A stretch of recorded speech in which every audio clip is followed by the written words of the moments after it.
kids. I feel like I've got a good one for you today.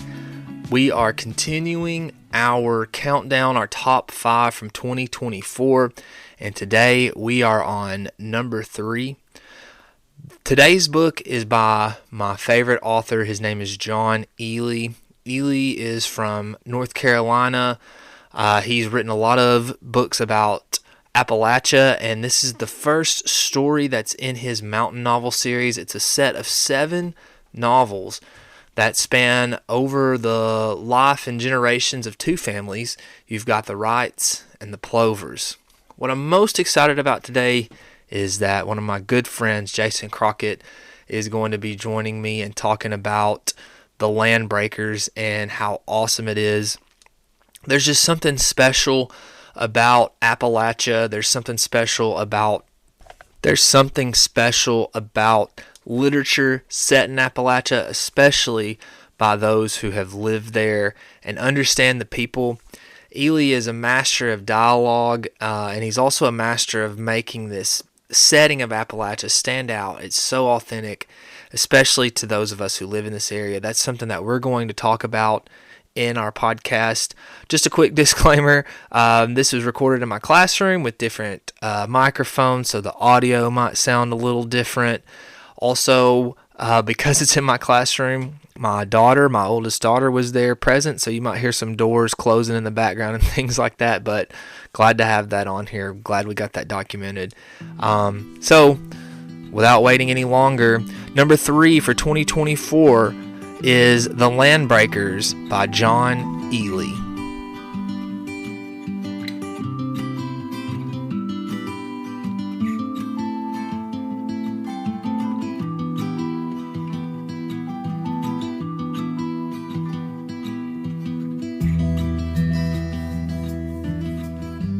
I have Long Time No See by Dermot Healy.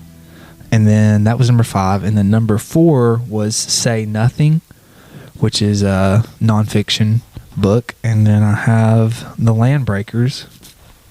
So would you care to give us a synopsis of The Land Breakers? Sure. The Land Breakers is a novel about Appalachian settlers early on in the 1790s who are our forebears. They're our ancestors who come into this creeping wilderness and try to stake out a claim for themselves.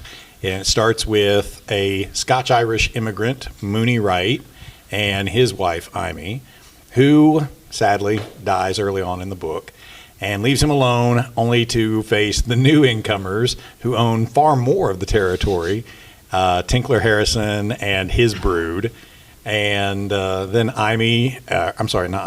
Mooney Wright joins up with the new settlers, and he's faced with a do I marry this one, do I marry that one kind of decision, which leads into other complications, new people with new problems, and ultimately what is going to be the fate of not only this new continent, but this new settlement.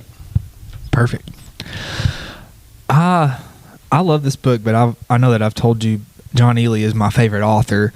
I just enjoy his storytelling and the way that he can incorporate dialogue into it. But also, I think for me, the things that I like about his writing, specifically with this and The Road, is how well I feel like captures that spirit of Appalachia. Does that make sense? Yeah. I think that he's from North Carolina, so obviously he lives in the region, did live in the region. He's passed away now. But anyways, I guess I'll start off from the top with, I don't even know if this is on our rundown, but I just thought I would bring it up. How did you've read McCarthy and you've read Fraser, and I have told you that I feel like, especially with Charles Fraser, that a lot of his writing seems to be inspired from that, especially in Cold Mountain. How did you perceive Ehle when you read him? I'm assuming this is the first time that you've ever read a book by him. So I don't know that I would have necessarily picked up on that immediately at first if you hadn't made that connection for me. When you were telling me about John Ehle and what was the other book you gifted me? The name of it is The Road. The Road, yeah. I was 0% familiar with the guy, didn't know anything about it. And so I don't know that I was immediately, it would not have been a book I would have picked off the shelf. Lucky for me, I have friends like you who are like, no, you need to read this because it has been such a good book. It has been a book that I have loved to get back into over and over. But like Fraser's book, I think for me, there were plenty of times where it was, like he keeps dragging his feet with this. For Fraser, it was always back in Cold Mountain, where I remember this happening. And then it was like 2 or 3 pages. For Ehle, it was the level of detail he was getting into about the tasks that they were having to do during their settlement day. Here's a scene with Mooney Wright talking to Lori, but really, like a page and a half of it is detailing their tasks and what they've been doing. And I kept finding myself, okay, but get back to the conversation because I want to hear, like, what are they going to do next? But it did take me, I'm a slower reader, it did take me longer to read it over Christmas break than it did you. But not because I was bored with the book at all. I kept telling April about the book, and I was like, because, it had engaging characters, and it also had the same sort of atmosphere, right, that our other books that we like have. Specifically Cold Mountain, I don't want to Which I've not read any of his other books. But that's the only frame of reference I have. I feel like they're different. The writing is different. I feel like you can tell in Cold Mountain that he was trying to create an epic. Do you know what I'm saying? With Charles Fraser's book, that was written in or published in 1996, I think. That's right. And Ehle's first book was published in 60. This one was in 64. 64.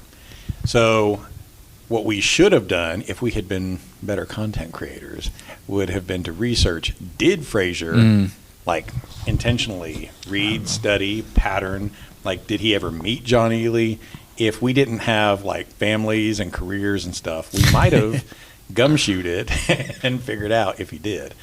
Because so much of, I love the pacing of the book. I love the Appalachian feel of the book. I love just the flavor of the characters and their life. I told April that at plenty of times it was almost like watching a Downton Abbey episode, except that's absolutely not true because it's not upstairs, downstairs people. It's not erudite, stuffy, classy people. But it is this intricate drama that is in the lives of these people who are beholden to one another, whether they like each other or not. This community is only going to thrive if we work together through marriage, through cooperation, through whatever. And I love that interplay in their lives. Do you think for us, because, I would consider that we live in Appalachia, especially we visited, we're so close to the Smokies, we're so close. And I know for myself, my family, when I was growing up, we had a timeshare there. So it was essentially that was our getaway. We would go once a season to Gatlinburg, and my mom loved Cades Cove, so we would go back. So for me, a lot of that, when I would read it, I could envision that a lot better because I had seen, I guess, the cabins and the lifestyle that they had led. Do you think for us this story means more because it's where we're from? Or do you think that if someone picked it up from, I don't know, California, North Dakota, do you think that they would find the same value in it that we did? Because you were talking about the Appalachian feel and the things like that. North Dakota? No, I don't think they would care. Yeah. California? Yes, because they want to come here and buy up all our property anyway, so they want to know. I do think that for me, it means a whole lot more because of where we live and what we cherish about the area. You and I have talked before about how as a kid, I moved away and spent until 6th grade in Ohio and then got to come back to Tennessee. Tennessee's always been the idyllic place for me. This is where I want to be. This is the kind of world I love. Green Hills of Tennessee. I love East Tennessee, all of that. And plenty of times in the reading, I know it's North Carolina, but I kept trying to pick out places how close to Tennessee is he right here? And your question is, does it mean more to us because we're so familiar? I can't read this book and not think of Bill Landry and the Heartland series. I told you I was going to wait until our episode to talk about it, but I listen to music when I read, and when reading Cold Mountain, there's this piece on YouTube that I was listening to, Appalachian Trail music. And immediately I was like, yes, this is absolutely the vibe. I love it. But at some point I was like, nah, this is like a Heartland series episode. So I had to look up, what is the theme music for Heartland series?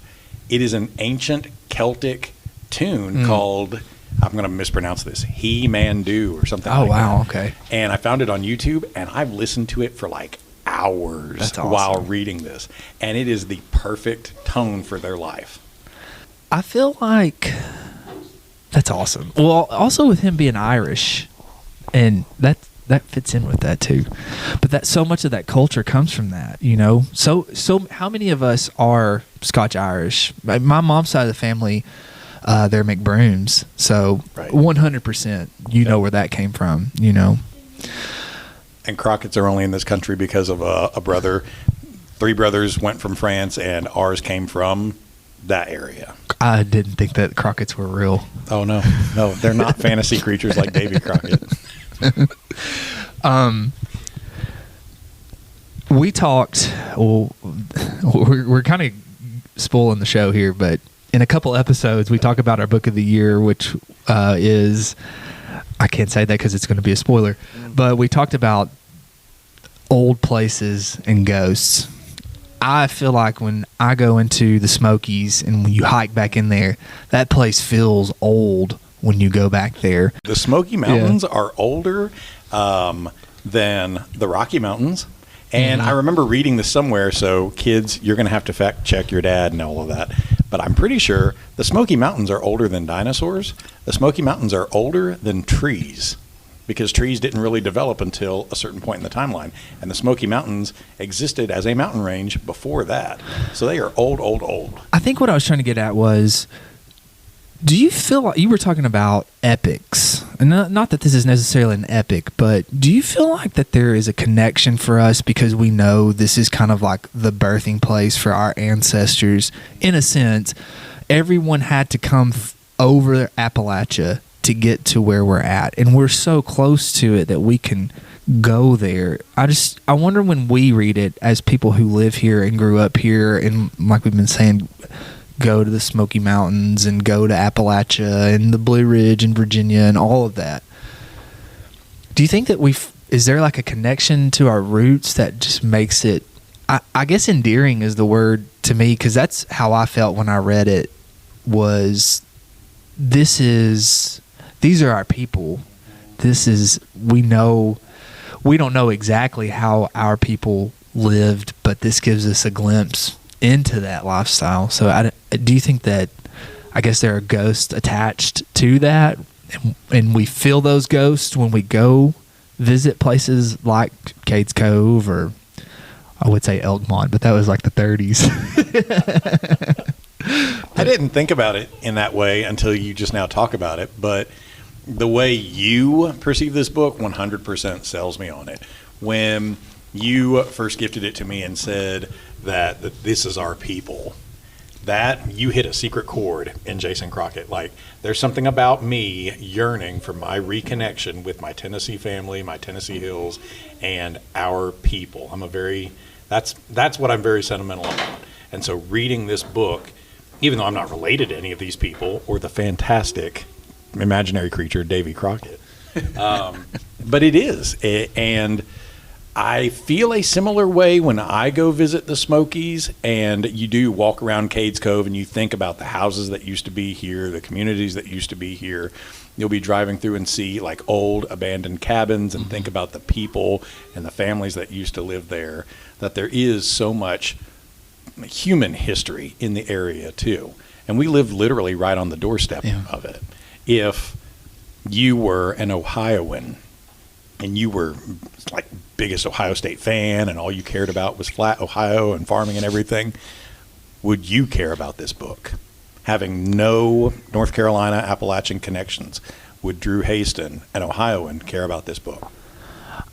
I want to think that it's so well written that you would find merit in it. I don't think that there would be the connection that we have with it. Do you know what I'm saying? I think that makes it that much more special for us, because you've referenced people moving in to this area, and they're flooding in, and I think for us, those of us who have grown up here, it is like a connection to this. We are from here, I think that Ehle is an excellent author, and I think that he is highly overlooked. So I feel like I would hope that an Ohioan would read it and say, this is a really good book, and this is a really good adventure, and this is a place that I can travel to in my mind. But I don't think that they would have the connection that we do. But you don't know, though. I do think that there's a part of us inside of every one of us, for some reason, that Appalachian frontiersman, I don't know why is it romanticized in our head? Do you know what I'm saying? Because that's the American dream. Yeah. Those are the early footsteps of the American dream. So I think that inside all of us, there is that rugged outdoorsman that wants to go back and, whether it be through that book or whatever, or a book, kind of relive that lifestyle, maybe. But even if I'm an Ohioan, my family probably had to cross over Appalachia at some point, I would think, because it goes all the way up through there. So at some point, my ancestors, I could connect. It wouldn't be the same for us because we're so close to North Carolina. And I feel like that there are some places in the book that he references that are on the Tennessee side of things.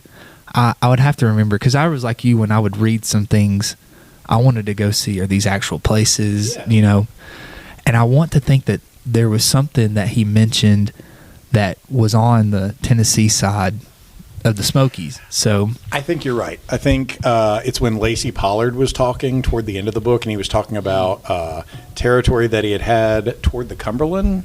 Wasn't that right? Yeah, didn't he come through the Gap or something like that? And he had mentioned something about French Lick. And French I was Lick, like, yes, I have that's to look it. that up. Yeah. Okay. That is it. Now, there's several places named French Lick, and one of them's near Nashville, but another one's right there in the western part of North Carolina. So I don't know which one Lacey's talking about. Well, I think, too, the French Broad, the river is mentioned, and that one runs through Gatlinburg. That's the river that runs through there. So Right. Yeah. I see, that's just one reason I love it so much, is because it's just, there's just that connection there. We've been there. And again, that's our people. They came through that area. So, and if an Ohioan could read, maybe they would like this book. But then maybe we sound, I don't know. We're very proud of this area. We're very proud of our heritage. We're very proud of narratives like this. I wonder if people in Chicago feel the same way when they read things like Devil in the White City. Right? Yeah, or like an Al Capone book. Or an Al Capone book. Yeah, I would think so, yeah. Except, what are they proud of? H.H. Holmes, Al Capone, and we're proud of what? The American frontier beginning? The American dream. It's all ours. Thank you. Thank you, Appalachia, for giving us the American dream. You made us better. I was going to ask that too, and I didn't want to sound, like you said, I guess arrogant, but I almost feel like our Appalachian writers are maybe a step above others as far as storytelling goes, because I would classify Cormac McCarthy as Appalachia, and then Charles Frazier is from North Carolina. He 100% is Appalachia, and then Ehle is from North Carolina. Sorry, I spaced out there, but... No, I absolutely would agree. And if anybody comes up and is like, well, that's like you're bragging about the SEC and how the SEC dominates everything. Where are they this year? Oh, stop. Yeah. Everybody has some rough points, whatever. But you're talking about a cadre of writers and culture and heritage unmatched elsewhere in the United States. Everybody else has gone there to build up big cities, but we're the place that opened the door, that actually set the roots. You had to carve it out, starting from this side of these mountains. And if you're talking about roots and legacy, it's right here. Well, let's talk about the actual story. When chapter 1, Mooney and Ami come across, you as a reader, you have that feeling that something's about to happen, and they had like everything was perfect. They had like that great night and then it talks about her getting sick, and I was immediately dreading her passing. And then I think chapter 2 is when Tickler Harrison shows up, and he hears the metallic sound into the dirt. And I was hoping that was not related to that. And he said, I know what sound that is. And he had buried his wife, I believe, because he was a widower, but he had remarried. I know that I was heartbroken when I read that Ami had died. I didn't know how that went up, because you told me that you were expectant of it as well. And even though I was kind of expectant of it too, it was still devastating, just because I think I latched on to Mooney Wright for some reason immediately, and to know that he had this hope and this dream, and you could tell, I feel like the way that Ehle wrote it, that the two were in love, and then that was taken away from him, and he was in this area that was built out of their dreams together, a shared dream, and that was gone, and basically you're stuck there with that ghost, because like we talked about when we were texting over break, he gave up everything to buy this land. So there was no turning back. Once she passed on, he was there alone by himself. So anyways, I didn't know how you experienced that. But I think pretty similarly. I know we had said that you're expecting something bad is inevitable. Something bad is inevitable.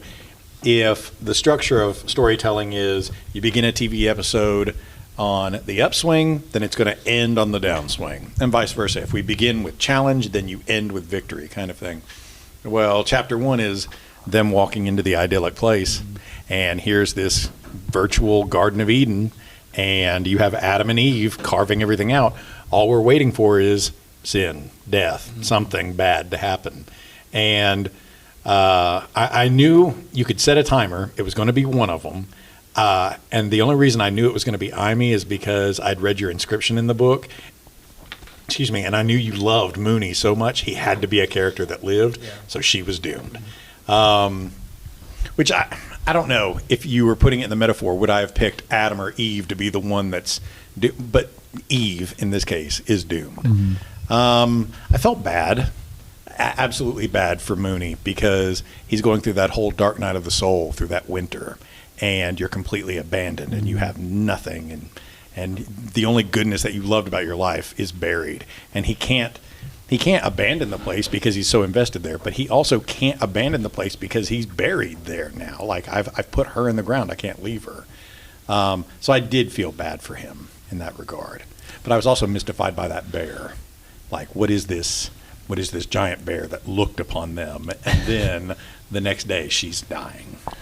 So I have not looked into the symbolism, but because the bear pops back up there at the end, what do you think Ehle was trying to use the bear for? Just a harbinger of things to come, or hardship, or was it symbolic of Mooney himself,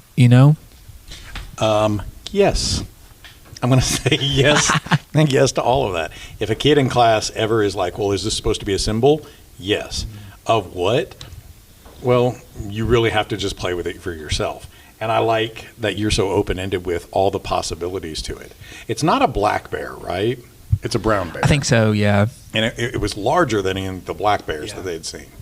So if it had just been another black bear, I'm thinking, okay, East Tennessee, you see them everywhere. They're easily frightened off. They're not going to be that much of a challenge. But this is a larger, aggressive brown bear that's not to be deterred. So it felt older, deeper, something more inscrutable. And so what is that supposed to be like? The spirit of the land that's around us? Yeah. And what is Mooney having to struggle with? His fascination for, his investment in, but also his carving out his own place in this land. So the bear is not only what he's drawn to, but it's also the opponent, I may be confusing my books, because I know in The Road he talks to the mountain a lot. Does he talk to the mountain in the land? Because you were talking about the bear being representative of the land, and I think I'm getting my books a little confused. Well, he does a little bit there, Or maybe it's just his reckoning of the mountain when he and Amy are first there and when he buries her there.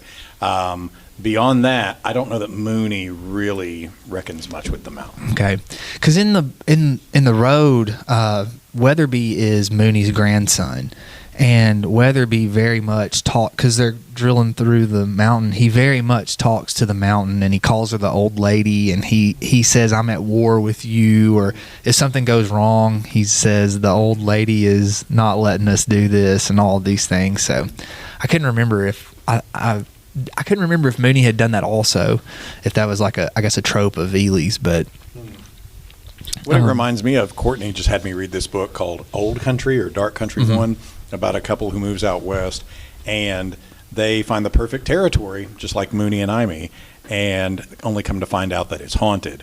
And one of the hauntings happens in the summertime, and it's when a bear chases after a man. And in order to resolve it, you have to let the bear get the man. And this couple, they're trying to figure out, well, what does the bear mean? Is this supposed to be some manifestation of the land itself? So maybe there's something in our subconsciousness about the bear being a very symbolic, spiritual essence of North America. Yeah, I feel like there's probably a lot of native things connected into that. It'd be interesting to look at what the Cherokee thought of bears. We should ask Marie Plotkin if she's okay with this. If we could talk about that, yeah. Tinkler Harrison shows up in chapter 2, like we were talking about. I think when you're first introduced to him, he seems compassionate, because he says, we have to help this guy, and he realizes what he's doing. And then that turns south really quick. I didn't feel like he was compassionate at all. I felt more like, he sees this guy, he's burying a woman. He doesn't even go to help. Yeah. He sends his slaves. He's like, get up there and go help. That is right. Yeah, that is right.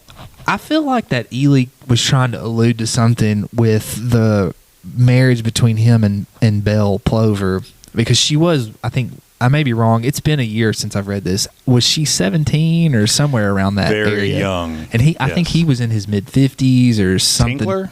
Yeah, or maybe a little bit older than that. I thought he was older than that. He may have been. It's like I said, it's been a year, so those little details, it's been. I know that he was an old man, and Certainly, she was a very young woman. Very old dude, young woman.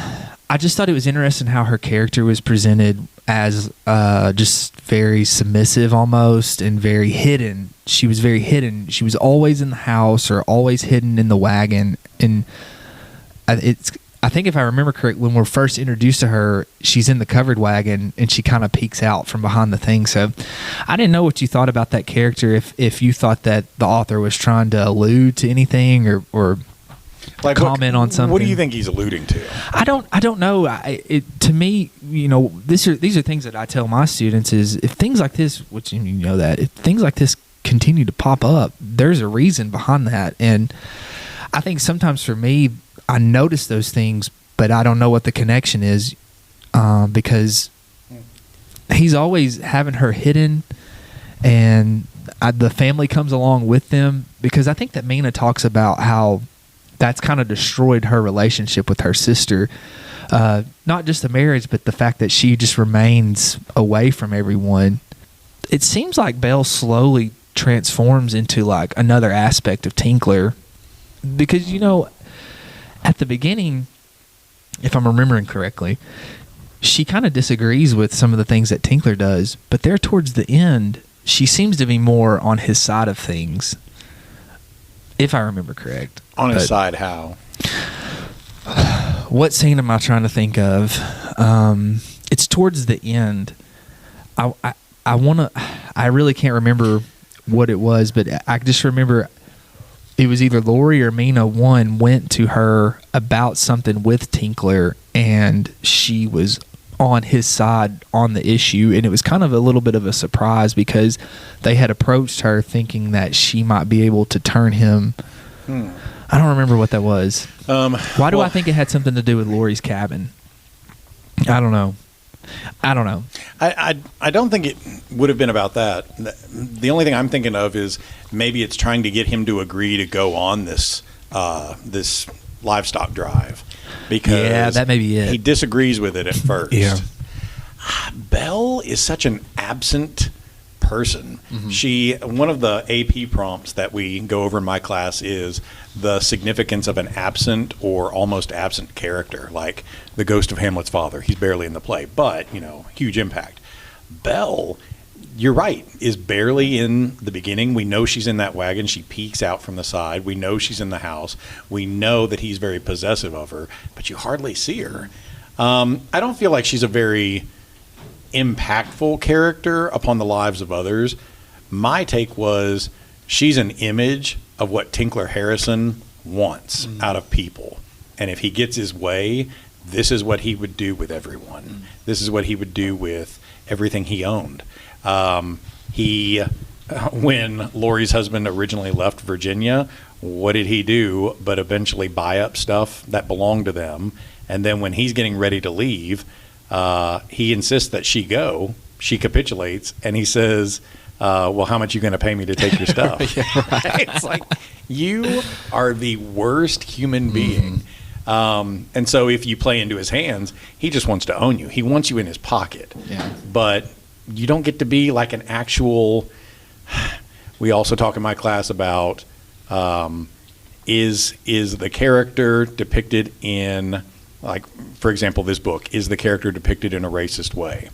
Well, no, Mr. Crockett, that's not racist if you're just describing a person this way. Okay, but if you deny them a voice, if you deny the Native American character a voice, and all they are is a stand-in stock character, isn't that demeaning?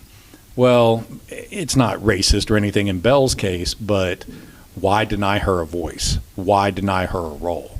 Because that's what Tinkler would do to people. And he's got a daughter who very much tells him what she wants to do. So that does make sense. Yeah, she is who he wants his people to be. Yeah. And he struggles so much with Lori because she has a mind of her own and she disagrees with it.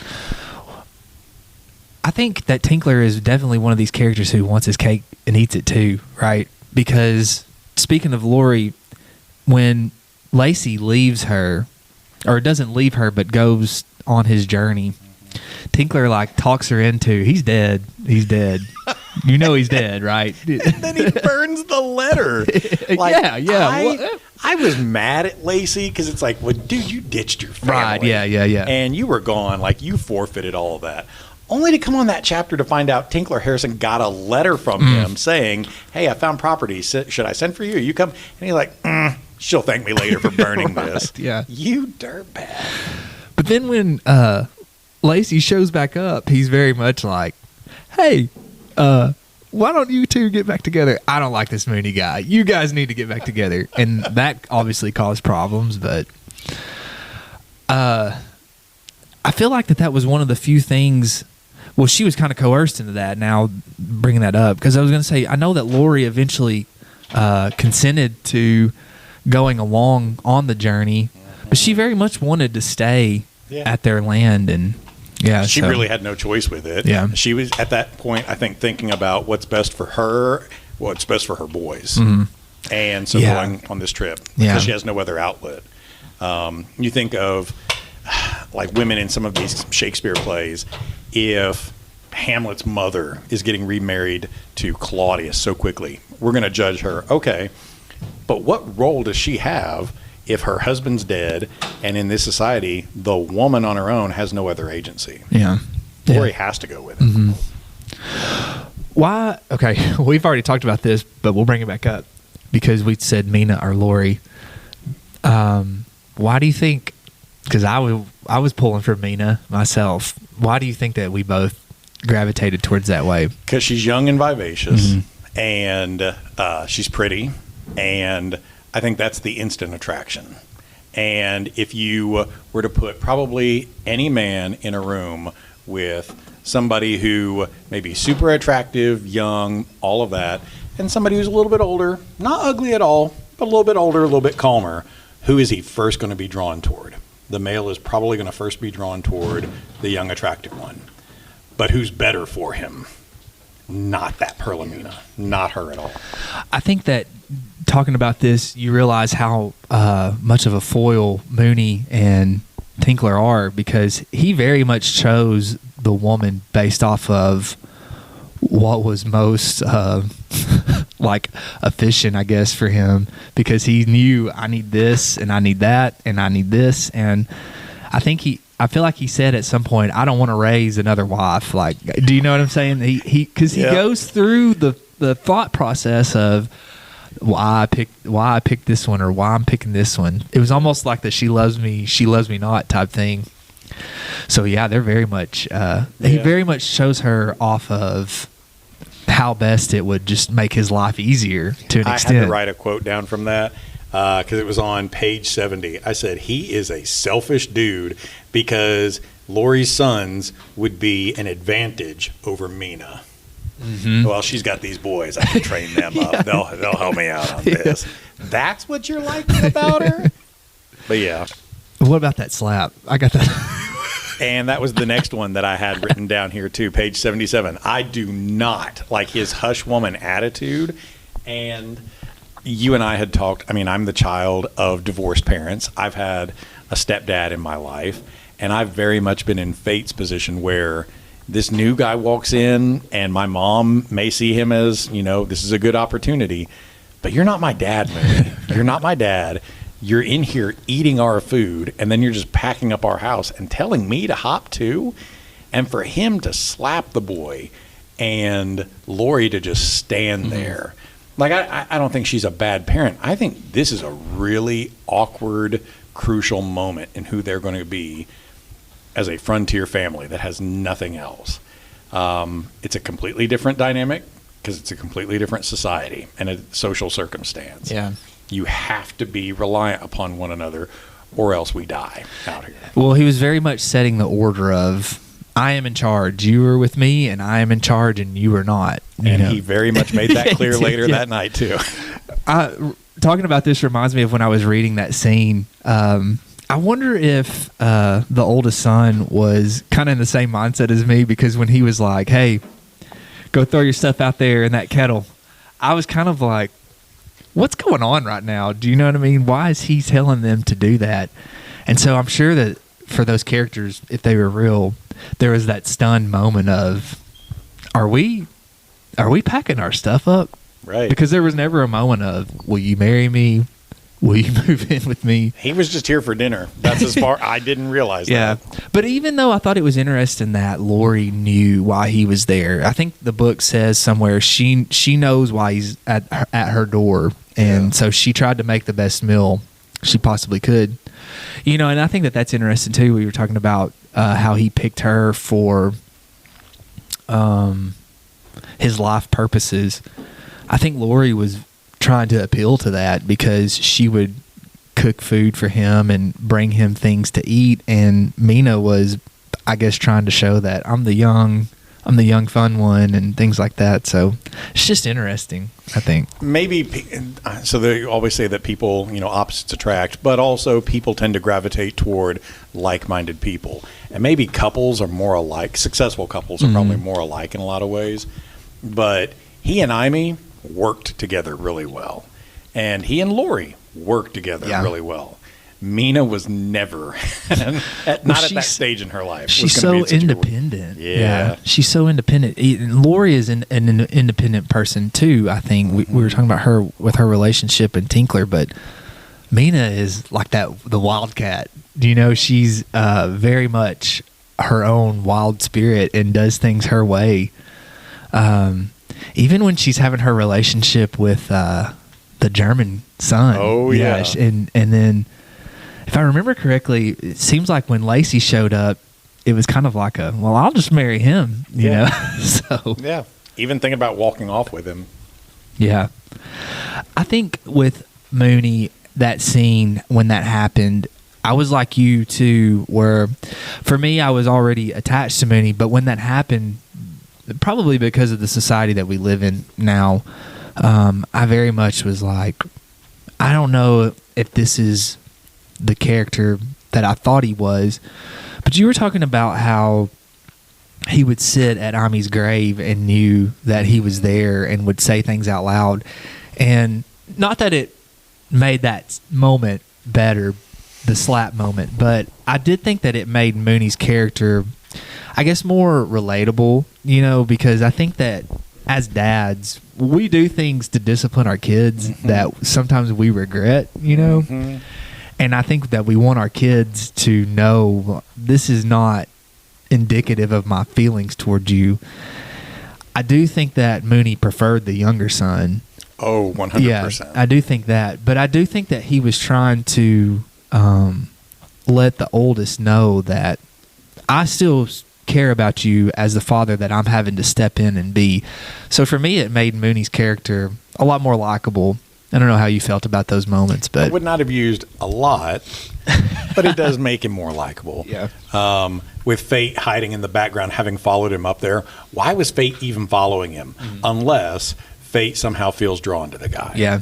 And so we know that the kid's interested. And Mooney knows he's there. Mooney's already vulnerable sitting here by Imy's grave. So it's a chance for him to say something over his shoulder and hopefully start, pitching some connection to the kid. But yeah, Verlin is also the easy one to like because Verlin will hop too. Right? Yeah. How is he not going to like that kid? I just wonder too if it's the age of the two kids. Fate was kind of older when Lacey left, and he's probably a little jaded.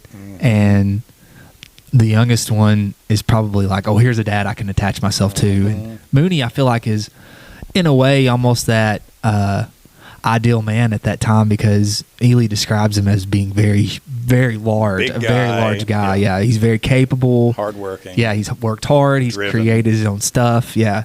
So I feel like that would very much be for someone who didn't grow up with a father to say, this is the person that I can attach myself to, and I'm getting to live with him, so I'm very much going to follow him around. Yeah. There's probably also supposed to be some sort of, I don't know, psychological competition there maybe because the boys have only known mom for so long. And Fate being the oldest, I mean, maybe he's somehow subconsciously kind of fitting into, well, I'm the oldest male of this place. And then here comes Mooney Wright to eat our supper and tell me to put that quilt in. Who are you to tell me any of this? So there is a little bit of a challenge figuring out who is going to be in charge of this pecking order. I did not like Mooney at that point of the story, but gradually I come to like him more. What I did not like, these people from across the river who moved in. Oh, yeah. Did not like them. Yeah. Very rough. Very rough. What was the line? It was like on page 167 where he says Tinkler doesn't want to sell the land to him. And he says, I'm not a fan of all these people moving in and stinking up the air and everything. And I thought, okay, I get you. Yeah, yeah. And they said, we're going to bring all our siblings and their children in here too. And I thought, I bet you are. Well, Tinkler, we've kind of talked about, he had this idea that he was going to essentially make a utopia. I'm going to have like-minded people with me, and things are going to go my way, and I'm not going to have to worry about anything else. But then he has Ernest Plover come along with him, and those people are like Ernest that show up, and it's almost like I guess it's a part of society that you just can't get rid of. You have to deal with that. It's not going to be perfect, and you just have to deal with it the best that you can, What does Robert Frost say in that poem about nothing gold can stay? So Eden sank to grief, leaf by leaf, and person by person coming into this. There's some of the settlers that come in the area that I do like, but the more and more people that are going to be added to this situation, the uglier and uglier societies. But they all envision this one day dream when there's going to be so many houses and so many families and so many people here together.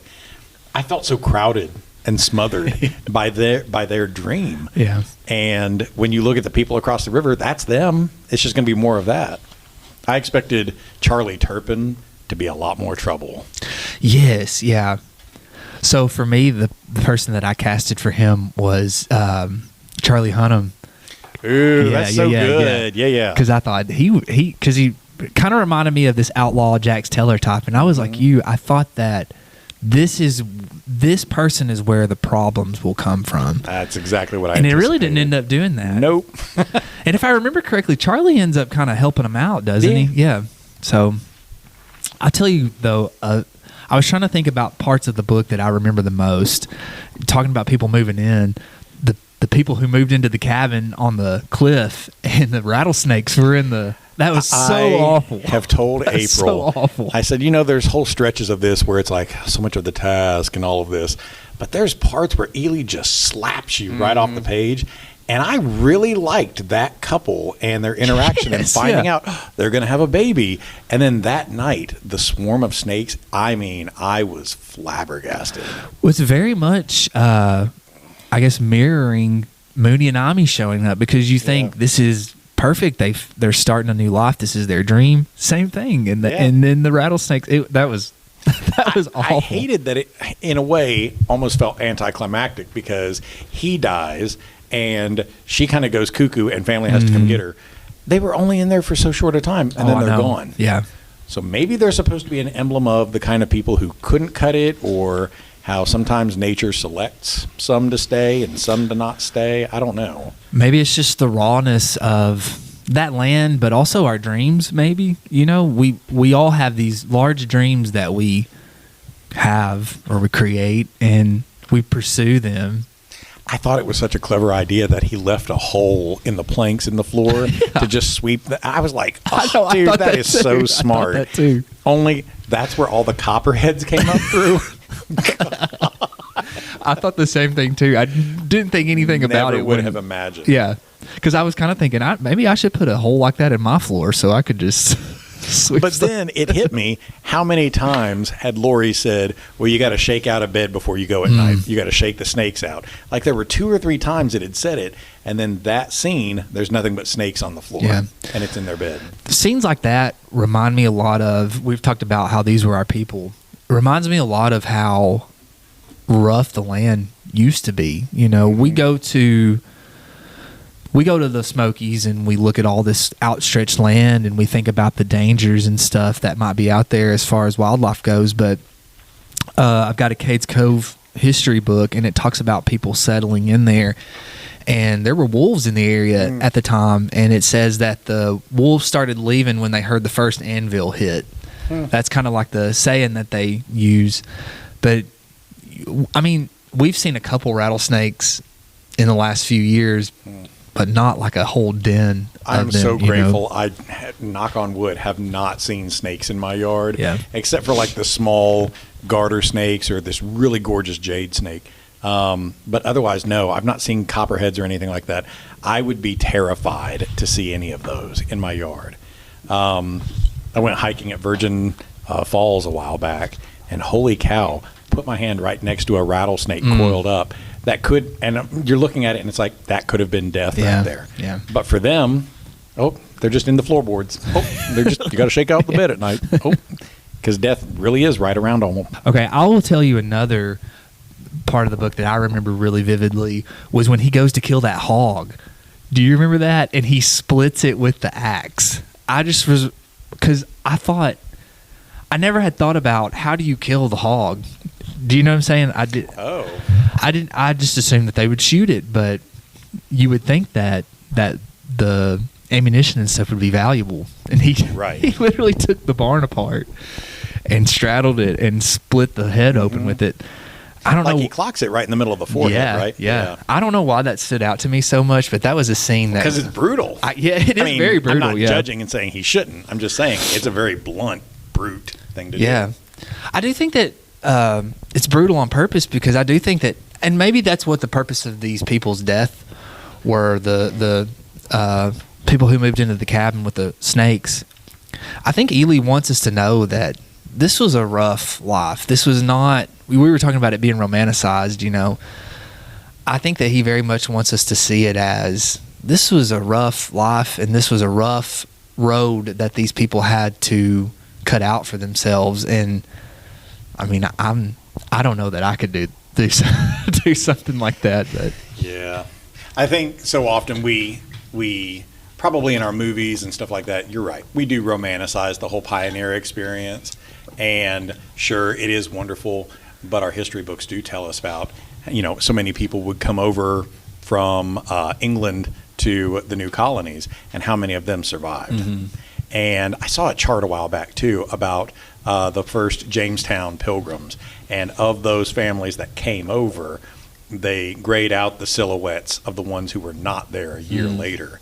And that's a very real human cost. Yeah. Imagine if White County High School operated that way, that this is a very gritty experience, and you have 980 students. How many will be here in a year? Yeah.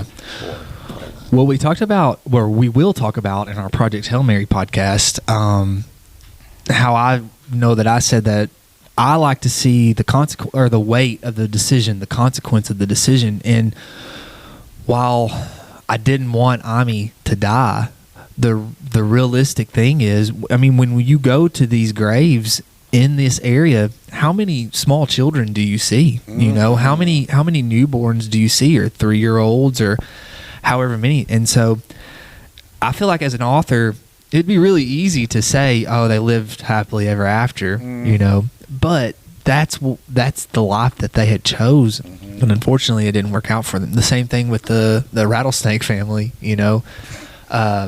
Man, but does that not make it worth reading? I feel like that it does. Yeah.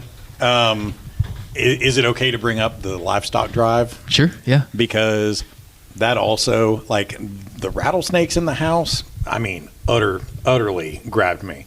But what was equally heartbreaking for me is Mooney has put so much effort into setting up this stock drive that is going to be the lifeline for our settlement. We will finally be here.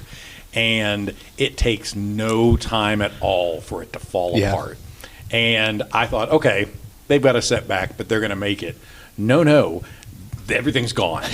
And he has to turn around tomorrow. And I was just thinking, that's not right. That made me feel robbed. And not by a bad writer, just this is the pioneer experience.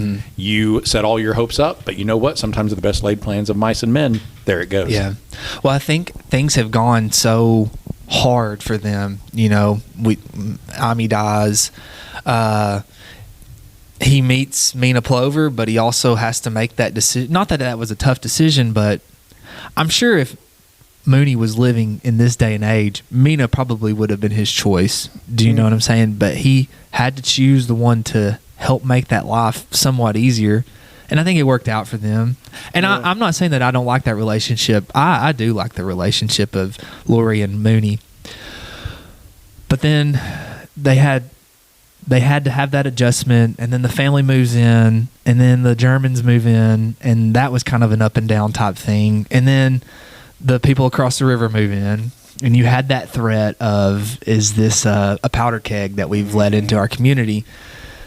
And I think when Mooney was rallying everybody to see things his way, do you know what I'm saying? And he was rallying everyone that this is going to make a difference, and he believed in it so much. I think part of me thought, this is his time. Do you know? This is his time, and he's going to see it through, and this is going to be a great way for this to end. And when the thunderstorm hit, I was like, no. But we will talk about in Project Hail Mary the ending of that, how I would have preferred for there to have been that decision of, I have this waiting for me at Earth, but I have this friend that I've made. I don't think that I would have preferred for the ending to have been any different. I just think that it was very much like another devastation, like we've been talking about. The pioneer life is not easy. Yeah, even when Lori goes to have the baby, and yes, they're not around. So Tinkler sends his slave woman, because she's been a midwife before, and she has her sit up and everything. But when she pushes Fate out, and Tinkler's like, she'll do fine. She only ever lost 2 women when she made them sit up. Red flags went up for me, and I thought, oh, no. This is the bad part where he's going to make – Ehley's going to rob us of Lori or the baby or both. And I was thinking, well, that's pioneer life as well, that birth is not a guarantee that this is going to be okay. Yeah. We can go to the hospital now and have a baby, and even in 2025, there could be complications. But for the pioneer, almost certainly so. I think that was Mooney's moment when the daughter finally arrives, you know. And I think, too, I don't know, I think us as girl dads, you know, of course you want a son. I know when I found out I had a son, I found out here in the hallway, and I had to turn around because my wife called me in the break room, and I was like crying in the break room because I had found out I had a son. Yeah. So there's something special about dads having sons. Yeah. And then you think about this time period, how these men valued having a son, you know, Yeah. And then Mooney's so excited to have a daughter, you know, Yeah. and I think that was cool because it was kind of like you've went through all these things and you've almost lost your baby and your wife and you've gotten a daughter, and men in history would have looked at that as maybe a bad thing, but Mooney was very much celebratory of it, and I thought that was really cool. He is so much more in the middle and end of the book focused on the legacy of this community, the settlement, the legacy of what he's put into the world around him. I didn't get that at first when he and Amy were first carving out. Maybe I just wasn't paying attention, but he is so focused on what's going to be the legacy of this. Mm-hmm. And that daughter is a living part of this legacy, that family that he's made, this stock drive. Eventually, one day we will push through. Yeah, she's absolutely a legacy. She's not anything to be, dang, I wish I had a son. She's a living, breathing legacy. A good success and a lot of failures. So, yeah. Another moment for me which stands out, which is I would say probably the climax of the book, is when Lacey follows Mooney up the mountain, and you know his intent is to kill him. Okay, that's what I thought too. Yeah. But then I wanted to wait until we talked about it here. Was that really what Lacey was going to do? I think that it was because he confronted him at the door. And did he give him an ultimatum? I feel like he did, kind of like a "give me back my family" or "I'm going to take him back" type of thing. Yeah, but I also felt like that was him realizing I can't shake this, and he's faced with an unwinnable situation. And then when he's up in the ridge with Mina, they almost leave together when they hear the gunshot and they see the bear, and he turns back. And so I was thinking, oh wait, you could have had a good future with Mina. But then I thought, wait, is he turning back to get rid of Mooney? Is this what's going to happen? Or is he like, no, this is, I got to go back and help? Like, because it's also abandoning his kids or his woman. I read it as he was going to kill Mooney. The way that I perceived Lacey's character is that was his number one goal, was to remove Mooney. Whether that got him Lori back or not, I feel like that he was very much... If he only knew that Tinkler had burned the letter, do you know what I'm saying? I think that he saw Mooney as the person who robbed him of his family, when really it was Tinkler. And I think that he very much was trying to remove Mooney. I think it was because, to me, the way that I read it is he had basically been stalking Mooney and was watching Mooney. And when he saw Mooney go essentially by himself into the woods, it was kind of like a... Well, when he shows up and he meets Mina on that same ridge in the first place, my thought was, this is so symbolic. It's like in all those movies or stories where the character meets the devil at a crossroads by moonlight or whatever, and he shows up wearing a black jacket and black mustache, and he's charming her and everything, and I thought, that's the devil. And then you figure out, oh, it's Lacey Pollard. And I thought, oh, White County schools are out. Hey, I'm going to leave this in. It only took until 5 p.m. He waited until 5. But yeah, I was thinking, okay, well, here's the devil. But then he also, like, he knew who Mina was. He knew what was going on in the community. Yeah. And when he goes down into the community, I thought, okay, he's going to go up to the house. No, he doesn't go anywhere that first night. And then the next day, he shows up at the German's house. And it's like, oh, do you know Lori? He's like canvassing the area. How do I get there? And he already knows. And then he shows up at somebody else's house. Everybody else in the settlement knows he's around before Mooney and Lori know.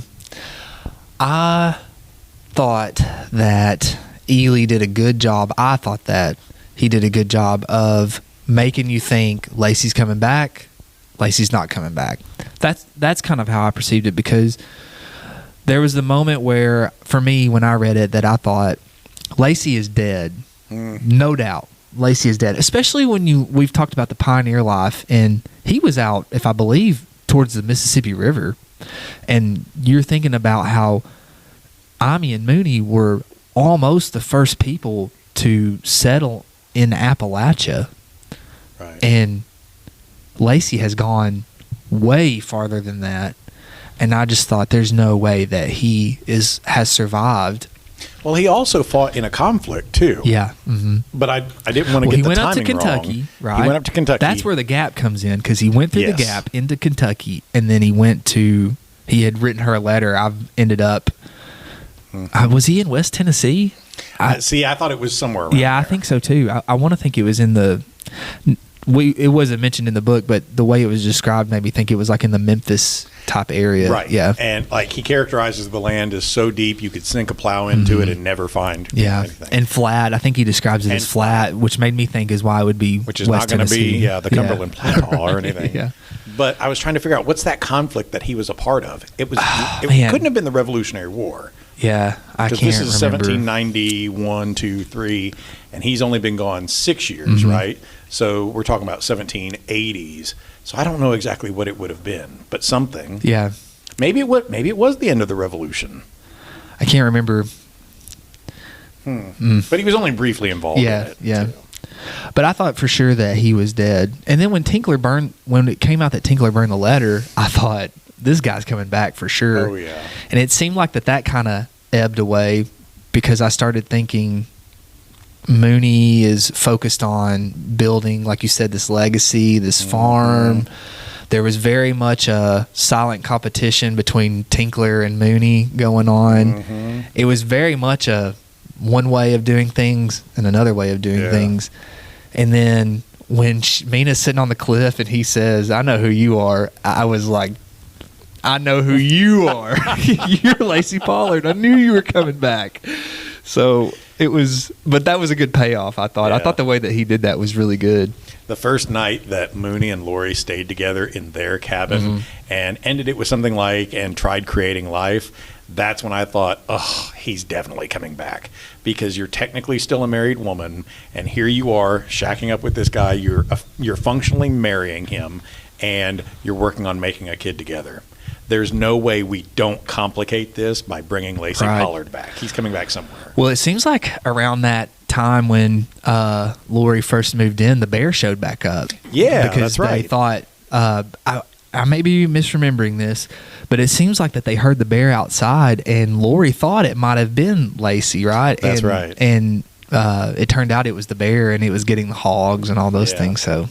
Which is why I know. Yeah. And that's why they put the triple bars on the door, which made it so difficult to get in the house when she's having the baby. Yeah. Because they can't just break in a door. What a story. They had to reinforce it. Man, I love this book. Would you have anything? I do have a question about, so it's the people, those inbreeds across the river. Yeah.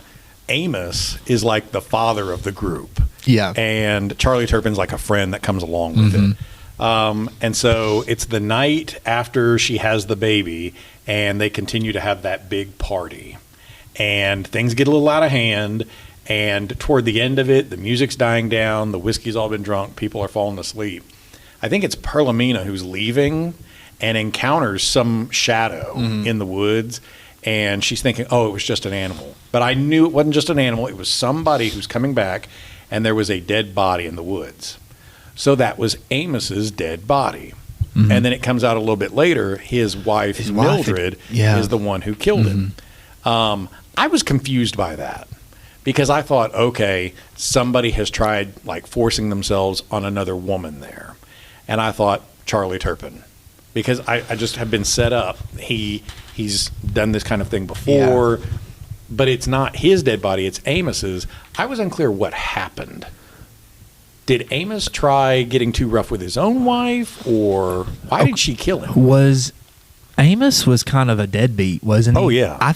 The way that I read it was that he wasn't contributing at all, because doesn't it talk about how his wife was so tired that she wouldn't speak? She just would not talk. She was so tired. And so I think that was the way that I had perceived it, was he wasn't pulling his weight, and she finally had just had enough of him. Yeah. Okay, that makes sense. That's how I'd kind of perceived it.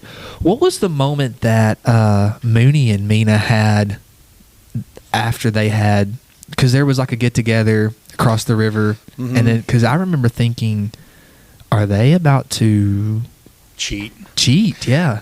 So it was around that pool that Mina finds, And I also like how the characters tend to have settings that are drawn to them. Mooney is drawn to Imey's grave. There's the ridge. There's Mina's little spring that they wind up building around and everything. Which is, okay, I don't mean to interrupt you. Yeah. It's interesting that you pull that up because I've not thought about that before. But in the road, Mina's, I guess, ancestors, there's another Plover girl that comes up, and Weatherby Wright, Mooney's grandson, is like enamored with her, and he talks about how I can remember some Plovers that lived close to us and things like that. But he discovers her bathing at a spring. That's how he discovers her. And anytime he goes to find her, she's at this spring. That's interesting. That's like Greek myth with finding the nymph, the spirit there in the water. Which is almost what Mina is like. Yeah. Right? Man. So maybe I thought that at first, but once they start like talking, it felt like they were sitting shoulder to shoulder, and you were getting this, not so much we're going to cheat together. To me, it felt like, oh, this is almost like big brother talking to little sister. Because we obviously don't like each other that way, but I understand you're finding it difficult, and I'm trying, like, I do care about you, I'm trying to help you with that. When it first started happening, that was my first thought, was that they're about to have a relationship. It's about to culminate here. And it did in a sense. I do think that it was Mooney closing that chapter. Do you know what I'm saying? Yeah. It was very much like this is where we stand right now, and that's going to have to be okay. Maybe it's because a lot of times we bring our own assumptions to the text. And when my students read Fahrenheit 451, Guy Montag is a 30-year-old man who encounters Clarice McClellan, who's 16, almost 17, and she's vivacious, she's full of life, she's something that he doesn't have any connection to in his own life. And he's very interested. Kids always assume, oh, why is there something skeevy going on between them? Why, blah, blah, blah. Yeah. But it's not. He has a very parental attachment to her. He finds there's something interesting in her. It reminds me of Between Two Fires. Oh. When Thomas is talking about, help me out, what's her name? Delphine, yeah. When Thomas is talking about Delphine, he describes her towards the end of the book as a daughter, but more than that, and I was like, I understand that, because it wasn't meant sexually at all. It was just, she's a daughter, but she's more than a daughter. She's not like a friend. Mm-hmm. She's in that family type of area. So, yeah. I also thought at the end of, this isn't so much a question, I guess, but at the end when they are having their fight with the bear, and Mooney gets all Paul Bunyan to like attack it right with the axe, and the bear hugs him. I thought, oh, Mooney's going to die because he's been broken, he's been shattered, and then for Lacey Pollard to show up, shoot the bear in the eye, and use his last chance to save Mooney, only to get thrown against a tree and snapped in half. And you know what? I wanted him to survive because of that. I thought, I don't want Lacey to. Yeah. This is not the way that I wanted it to go. As a writer, Ehle has set up all these complex contradictions. You can't have everything. You can't have the wife and, all of this, because now this guy is married to her and they've got a baby together and all of this. But that does tie up so many things of, well, only one of them can live. They can't both live. Yeah. But then it's almost a surprise when it's revealed that Lacey's alive, because if I remember correctly, Mina goes to take care of him, and he's living in Lori's cabin. But, yeah, I felt that was more of like an excuse when they said, well, he's living. Like, they didn't want to say he's dying, but he's definitely not going to survive this. And when he was talking to Mina, I thought, oh, that's just the idle wish talk. That's the dream talk of, if we had a future together. Yeah, because he's trying to talk her into going, I liked how before he had talked about almost dying when his foot got caught in the hills, and he could hear the birds coming after him, that they were going to, like the buzzards were going to eat him.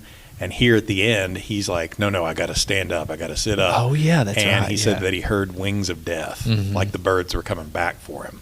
I like that metaphorical, like he hears it coming.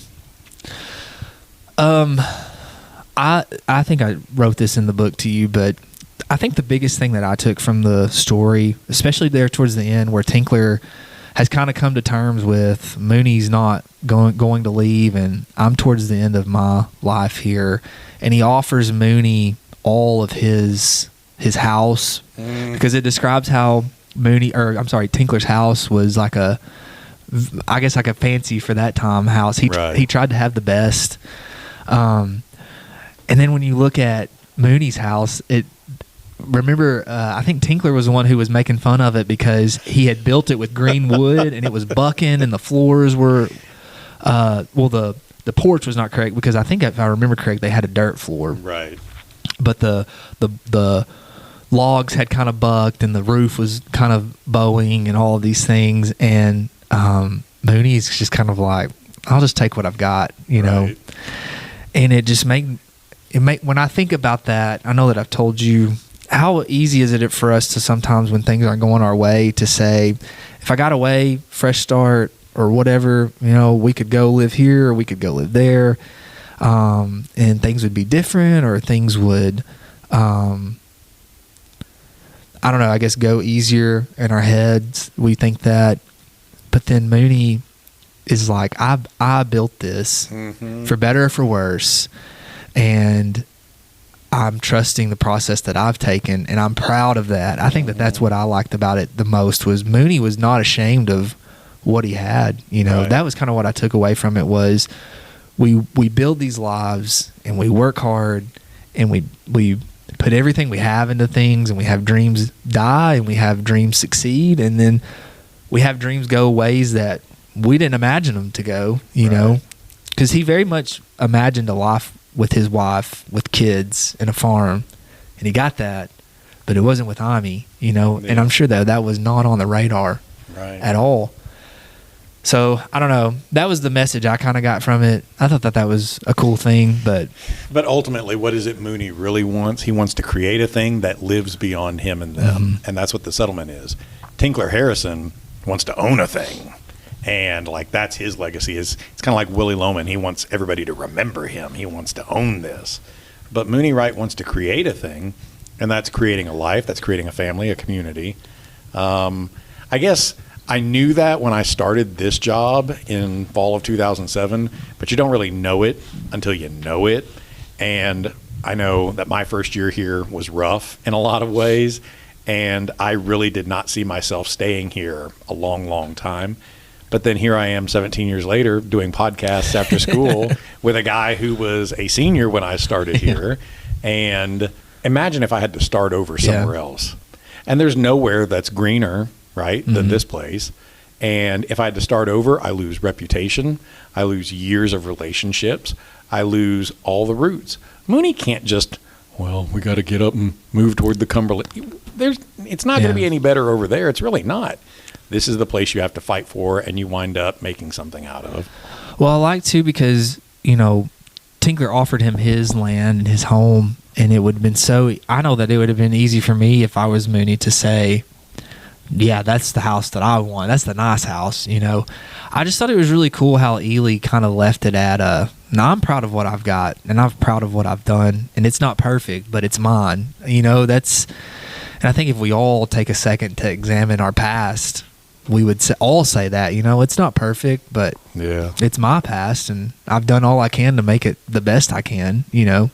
Maybe I would have had more money if I'd picked a different career, or maybe I would have whatever, but then my family choices would be different. I wouldn't have the kids that I have. You just know this, you go as a teacher anywhere in this community, you go places, you see people that you've had in class, and it's not just, hey, there's Mr. Haston. That person's life is different because of what you have done with them. And that's Mooney investing in a community that's more than he is. Yeah. I think that may be why I ended up, he's one of my favorite literary characters, to be honest with you. I think that's one reason that I ended up just enjoying his character so much, is because he was proud of what he had done. And I don't want what you've got. I've got what I've got, and it's okay. It's not what you have, and it's not as big and as bright, but it works for me. And I think that's why that the pig run was so devastating, you know, because there was definitely the rivalry between he and Tinkler very much character foils, very much I do mine this way and I do mine this way. And I think there was that silent, well, my way's better than your way, that pissing contest that went on. But I know that you like Mooney, and I have to agree. He is the better person. I agree. And there's plenty of times in the book that I liked reading him. But, man, I liked reading Tinkler Harrison's scenes. Yeah, no, it was enjoyable. I hated him more. I hated him, and I thought, you are devious, you are evil. And it's like, why did I want to tune into that? Yeah. Mooney's a better person. Yeah. But then here's Lacey Pollard, who might be following him. And I thought, I enjoyed reading it more. It's all enjoyable to read, you know. Maybe I just like villains because they're trouble. Well, I mean, but you have to have a good villain to have a good book. Yeah. A good story. Yeah. Because there's no consequence to that. If life was easy in this story, we would not enjoy it as much. For Tinkler Harrison to be disappointed that the baby survived. Oh, no. Because that would have solved things. He's so bad. What a jerk. He's so bad. I don't know, too, if I like Mooney so much, because I know I told you that Henry Cavill, to me, fit that, because Mooney is Irish and Henry Cavill is English, but that would be easy for that actor to slip into, and to me, he fit that look. And then, I don't know, to me, it was just... Yeah. I just really enjoyed it. I think when you feel like you've casted a book correctly, I know that you and I'm sure that other people who read don't do that, but for you and me to cast these books, I feel like when I cast a book and I feel like I've nailed it, it just makes me enjoy it that much more, I agree. Henry Cavill would be great. He's not, I think, the guy that I keep seeing, and I'm trying to think of his name.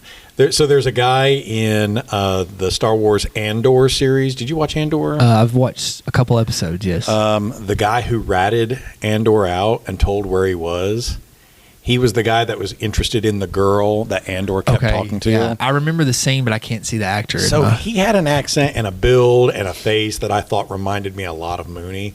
But there's another guy, I've seen him in stuff. He was just different. But he's not big like Henry Cavill is. He doesn't have the presence that I thought Mooney would have. Yeah. I think that's why Henry Cavill fit for me, is because you hear about how Mooney is just almost like a perfect guy at the time. Right. Yeah. So, I don't know. But, yeah, I had Charlie Hunnam. What's his name? I had Charlie Hunnam as him. The guy across the river. Turpin. Charlie Turpin. Yeah, Charlie Turpin. Yeah. What about Lacey Pollard? Okay, this is going to sound weird and random. I don't know if you've ever heard of Willie Watson. He's like a folk singer, but he's in the Ballad of Buster Scruggs, and his character in Buster Scruggs is he shows up and he's a slick gunslinger and he's wearing all black, and I don't know if it's because of that made me connect it with him, because I kind of viewed Lacey as that type of like slick talking, smooth figure coming in, and he's got the country twang to him.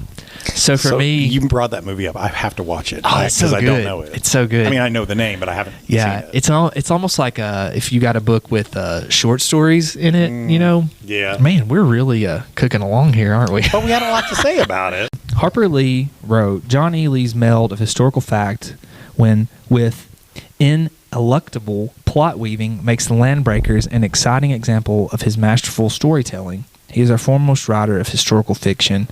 I know I told you that I loved how well I thought Ehle did dialogue. I'm sorry. Right. What did you think about the way he wrote that? Who was it that wrote the foreword? There was somebody who wrote the foreword. Linda Spalding? Okay, that may be who it was talking about the dialect and how honest and genuine it sounded. And so I was waiting for words like, what did they call the grave? There was a term that they called the grave. It reminded me of words that Cormac McCarthy or William Faulkner would have blended together to sound more rural. There were times that it sounded, true, but there were also times it sounded fake to me. It almost sounded like stereotypical to my ear. Yeah. And maybe it's because I live in a version of the South, and there's plenty of ways we do say things rurally and stuff, but I don't know. Sometimes it felt real, and sometimes I was like, I don't know that. Yeah. I think for me it was just so smooth. Do you know what I'm saying? Like, it was just easy to transition from dialogue to narrative. I think it was just so easy. And I think for me that's what was so good, is because it wasn't like a stop, start. No. It was very much like, I guess like Harper Lee said, it was like intertwined into his storytelling, and it just seemed like everything fit together, you know? I don't know if you remember, but Charles Frazier, one of my complaints was that it seemed so slow. And then when the dialogue showed up, it felt faster. Yeah. I didn't feel that way with this book. Yeah. It felt the same smooth pace. Yeah. And I think that's probably what I'm talking about to me. I feel like that's something that I've not really seen in a lot of books, you know? So.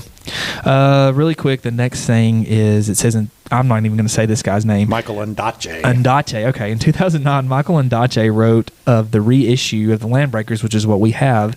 The Landbreakers is a great American novel, way beyond anything most New York literary icons have produced. Well. How about that? Do you think that this is severely overlooked?